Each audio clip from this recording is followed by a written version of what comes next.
Okay, we've written a couple things up here on the board. These two wonderful people are here to share their story, their lived experience story from their personal journey of living with mental illness. So different perspective here. Eve Hinson over here with our beautiful colored hair. I always tell her I envy her hair because mine's starting to turn colors and I get to play with color if I want to. That's what I really want to do with my hair, but I do not have balls to do that, so. And I'm pretty daring. You got balls, Chris. I'll use them for other good. All right. Eve will share her story of her journey receiving a diagnosis and all that came with that. And a little bit more about herself. And also with us is Rhonda Thornton. Wurzburger Thornton. I can't remember the other part. I know. She's asking me to say her maiden name, which is kind of complicated. So anyway, Rhonda is, both of these ladies are board members at NAMI. But they're here not to share their story because they're board members. They're here to share their story because I need the community, as moving NAMI forward, to hear what it's like to live with mental illness. The good days, the bad days, the fun days, and the really not fun days, which you guys get to see. And Rhonda's, when Eve came to us, we sat together a few months ago talking about a program to work on another project with NAMI. And she said, one of the questions was, what has your involvement been in mental health and the mental health community as peer support and education? And she didn't really think she had done a lot. Well, let me just tell you some of the things she's done. And I know I'm taking a lot of your time. It's okay. But I'm going to do it anyway. You keep talking. You're doing a good job. In our group, so she came in as a board member. Then she took a peer-to-peer class. She's taken a NAMI basics class. She attends our NAMI Connection support group. She is a RAC facilitator, so she's taken that training as well. What are the other things I'm missing? Because I'm missing maybe some things. Oh, then something happened that pissed her off, so she created a campaign, an advocacy campaign to raise awareness. And that's what you see, the real 5150 up here. These ladies are the real 5150.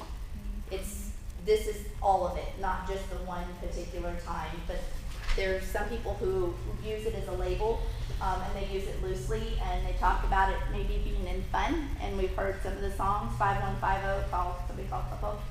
I tell my son, you can't write that on a note and stick it on my door in my office, sweetheart, because it doesn't have the same meaning as it does on the radio.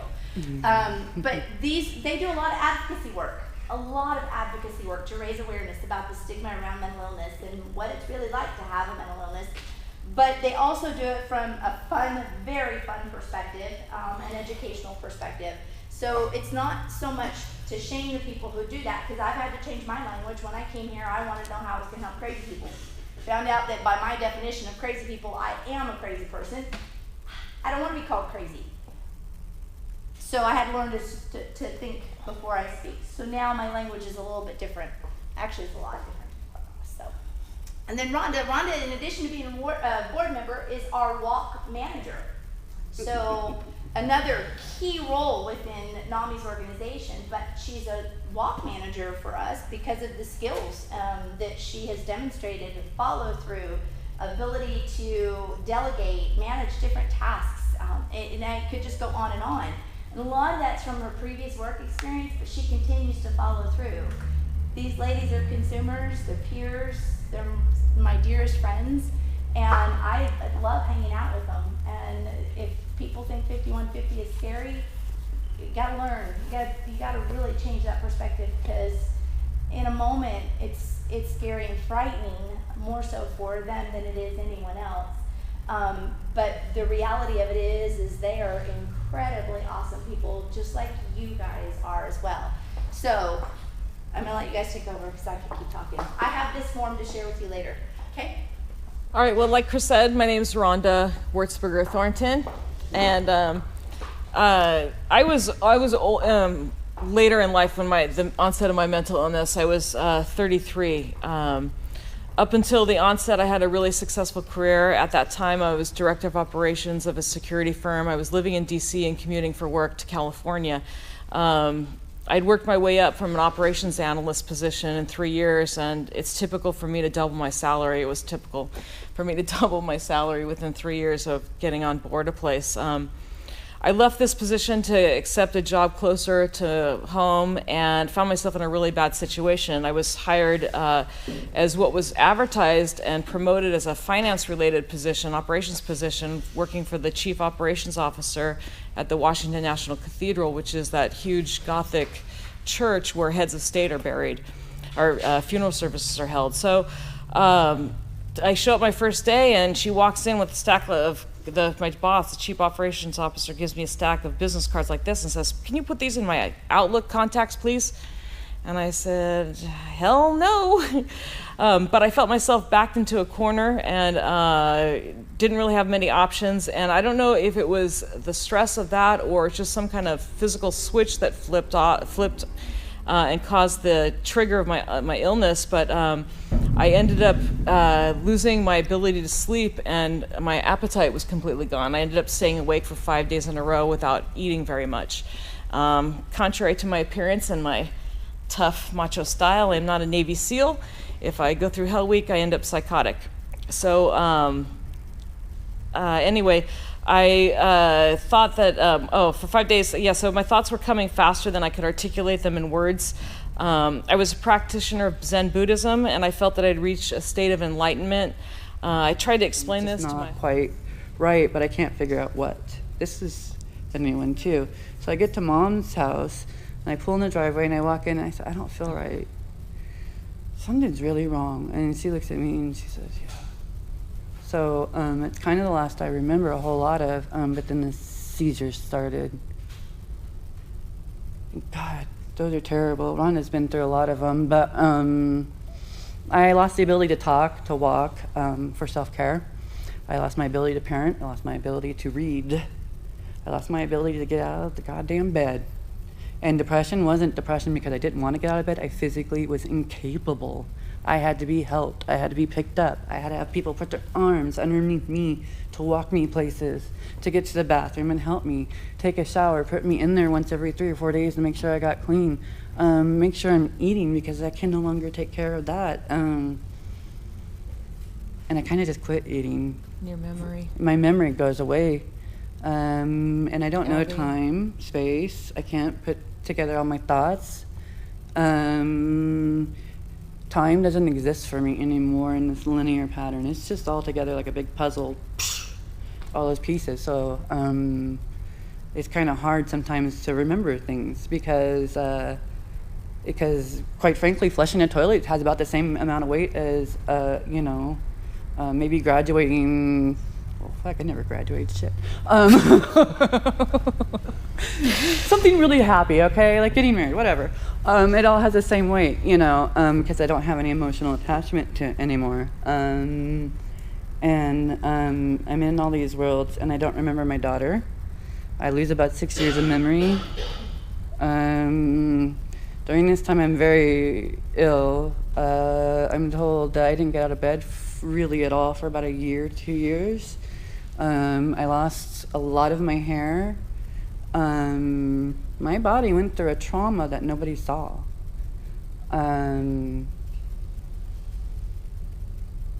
I got these tics and these tremors and the electricity running through my body, and the thing that comes with this every single time, and it happens every time, is pain.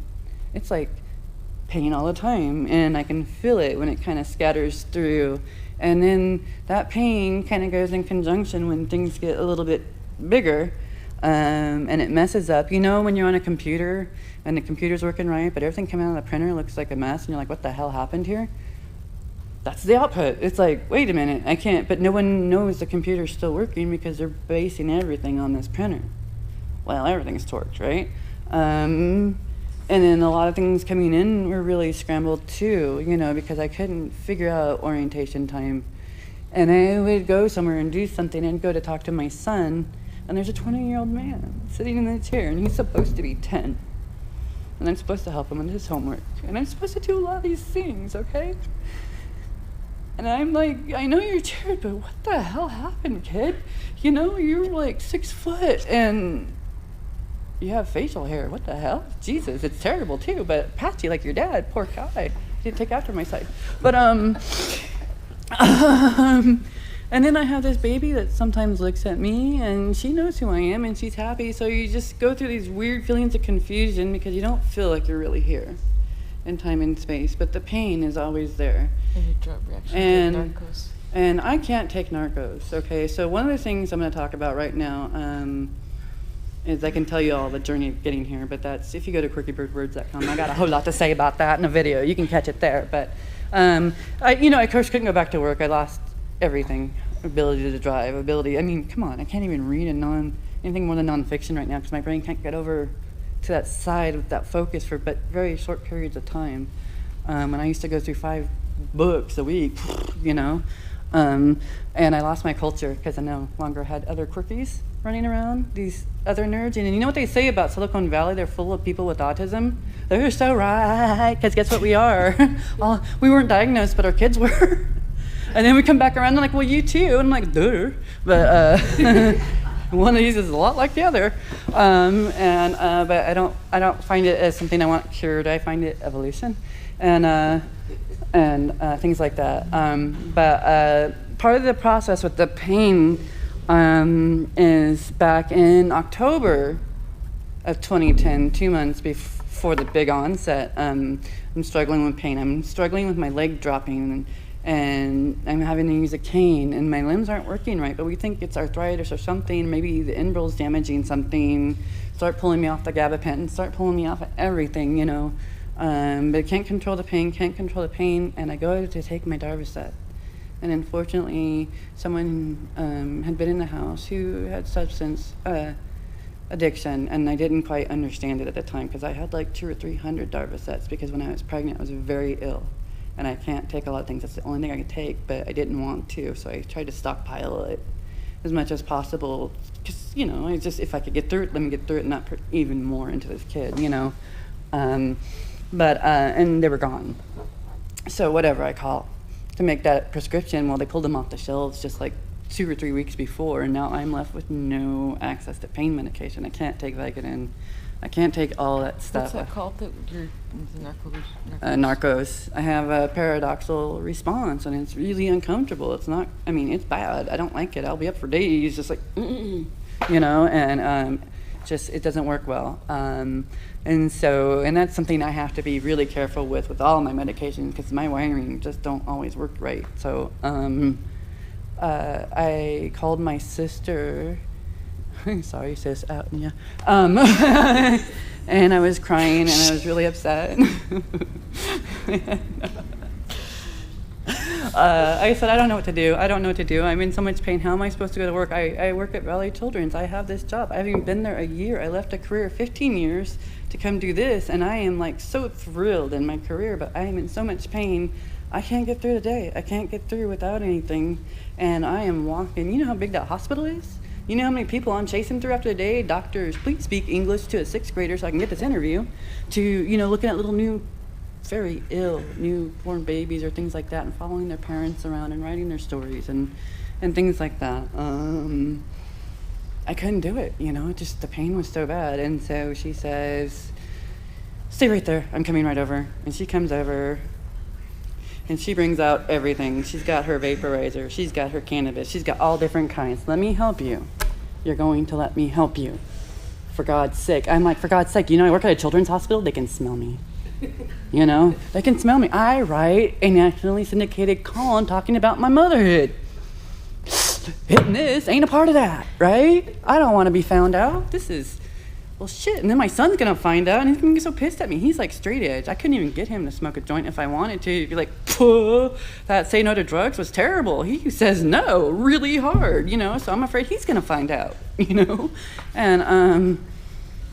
And I don't know what to do. And then what if I have an accident at work or something happens? And you never think about it, but I'm going to test positive for something I never thought about, right? But I'm desperate. How am I going to get through work? Okay. All right, fine. So she finally tells me all these things. I said, okay. And, I always felt it should be legalized, but I feel like as a parent, I follow the law until it's different, right? I broke it. I've been breaking it every day. Since then, well, no, I'm legal now. Back then I wasn't. But And all of a sudden, some of that pain was being helped, and I was starting to manage. But I didn't understand at the time. I wasn't treating rheumatoid arthritis pain. I was treating this other pain. I was able to focus some more. I did take some time off work because of it. But then when I went back to work, really went south and until that day. But anyhow, I really couldn't. It got to the point where it's like I have to wait till I get home, or I have to wait till 8 o'clock at night, and then as soon as I get home, to how in the hell am I going to make it past 10 a.m. and to them? So I was very aware of what I lost. Once people took time and got to know me, they knew that too. But the thing is compassion. Families really torque it up. And a lot of times they're the ones in crisis too, and they're undiagnosed and untreated too, and they're already treating me in a way that's got me all the way up to here. So get them the hell away from me, okay? Separate them, and that's what they did. Separate them. And the other thing is give me space, because I have PTSD. It's fight or flight. You gotta let me feel like I got some room, because I don't want to fight. And this is what happens. So my other brother is behind me, right? And I am so scared. And the very, very thought in my head is, oh my God, I'm gonna trigger, and they've got me trapped, and I'm gonna start hitting and kicking and screaming. I'm gonna bite your fucking throat out, motherfuckers. You get the hell away. And I know it's coming.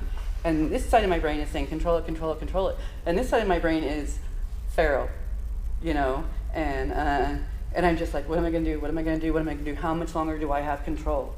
And am I gonna wake up in a hospital or jail? Okay? And this is all I can think. Boom! I shove my arms up. And then I just start walking, and they're screaming, and they're trying to come around, and then my brother, who's like 6'2", and just big old fucking redneck, you can take care of this girl, Bad move, so bad that even my sister, who's kicking and screaming, no, so I get out just in time, and the neighbor lets me in, and I go upstairs, and I hide in the corner, and I'm just sitting there waiting, because I know something bad's coming. And then all of a sudden there's a real big knock at the door. And it's the police. The po-po are there, right? So what did I do wrong, guys? Just want to go home. But now I gotta go talk to the police, because what did I do wrong? And I don't understand. And I am sick. And everyone's freaking out around me. And I feel like I'm the crazy one, but I'm the only one that's got the fucking sane moment to say, what the fuck are you doing? Why are you doing this to me? Why are you hurting my life? Why are you making me trigger? Why are you hurting me and making me do things? Why aren't you behaving yourself? Why can't you see what you're doing to me? And you won't listen. So anytime you ask a question, like she said, they won't listen to the answer anyway. The answer's never right, by the way. Never. So the sky is blue. Oh, hell no, it's green. You're stupid. You're crazy. Don't worry. We'll help you get there. Right? I love purple. No, you don't. You always love pink. Bullshit. Well, maybe I did. Okay, I have that memory problem. Okay, thank you. This is how it starts, right? But that hula hoop, So I'm in there, and I go downstairs because I don't want to get in more trouble. So I go downstairs, because I don't want to be in trouble. I've never been, I've always tried to behave, but now I can't. And they're at the door, and they're surrounding me. Well, I'm scared. Okay, I already have fear of officers, because I have childhood trauma that involved police coming in and talk to me about terrible things, sex acts and things like that happened to me. I don't like it, and it's triggering all that. So I got my mama, all these things. It's just the trauma is compiling, and then now I have officers in blue, and they're just getting closer and closer. And my boys are on the autism spectrum, so one of the things we teach them are social skills. Like one, son, this is not appropriate. Son, can you give me some room now? Well, now I can't hug you, Mom. All right, how are we going to do this? Hula hoop. Hula hoop in space. There's your hula hoop. Walk with that fucker. Don't keep on bending me for a while till you figure it out, right? And I like to come up with solutions, and they're not traditional, but they work. And so, a lot of kids in autism have learned that now, this thing. And I wasn't the only one with that idea. I just happened to be the only one I knew at the time with the idea. But, and so they're there, and I'm just doing this, I'm doing this. And I'm like, I don't even have room to shove my arms up in the air, and all of a sudden I just, hula hoop, hula hoop, hula hoop, space. And then the one female officer, she looking at me, and I'm like, you must have dealt with an autistic before, because she's like, oh, everybody, come on, this is what she's wanting, you know? But it was like, you totally understood me. But she loves that part, because it's like, of all the things, I'm like, just give me some space, and then I could breathe, you know? And then they were able to calm me down. And then they were able to tell me that they asked my family to leave. But I didn't believe that they left. I believed they went just down the street. So I went home, and then my life after that was a month of almost starvation and isolation, and I could have died because I was so scared. And I had to go to Blue Sky, and that's where I met Diasha. And